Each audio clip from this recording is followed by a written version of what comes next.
Okay, so writing down terminal code, pretty obvious, right? Yeah, editing it, not so much. So this video is about using VI key bindings to edit your terminal commands right in the terminal. You don't even have to open Vim if you don't want. You could directly do it in your shell. So, okay, so let's get started. Uh, okay, so it should work out of the box for most shells, but if for some reason it doesn't, just try adding these lines to your respective shells, ZSHRC or whatever RC -RC file, and it should work. So now that we are all on the same page and everyone has this feature working, let's get started on how to actually use this. So suppose you're writing this way of editing, you only have to edit commands which are actually really large, right? Because for smaller commands you could just use your arrow keys and that's fine. But for command like curl commands, suppose commands which span over multiple lines and have these new line characters, well, editing these with arrow keys is pain, right? If you have ever done this, you'll relate. Okay, so what you can do here is press Ctrl X and V, and it will enter you in VI mode. And you can just use your HJKL to move around like you do in Vim, which is awesome. You can do W to move from word to words. End also E for end also works. Backwards, capital backwards, capital like words, capital W. Everything works just as in Vim. So all the motions for the most part works. And yeah, you can do DD to delete lines. You can select stuff and then delete it.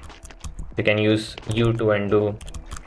You can do GG to go in the top, capital G to go at the end. $sign goes to the end of the line. Caret, 0. Everything works as it works in Vim. So not everything, obviously. I mean, all the motion keybinds work as they work in Vim, which is awesome. You can do visual select as well.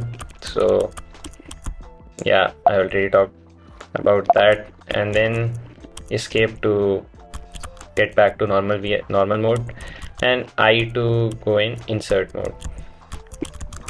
So yeah,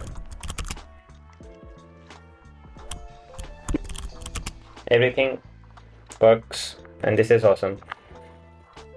Other way that you can use Vim to edit your terminal commands is by pressing Ctrl XE.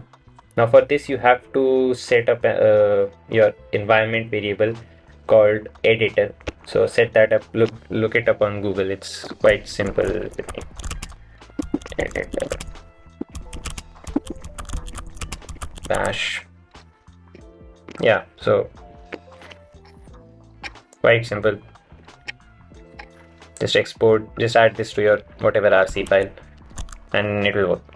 And then it will open the command as a temporary buffer, and you could just edit it like you edit any other file. Really awesome. This is what I use normally. I don't edit it directly on the terminal, but that is also sometimes useful. Anyway, just edit whatever you want and just WQ or just directly press ZZ, that's short for :WQ, and it will work. See, really useful. So yeah, I hope this comes in handy for you as well. And if you learned something new today, please give me a like. It will mean a lot to me. And yeah, that's it. Thank you.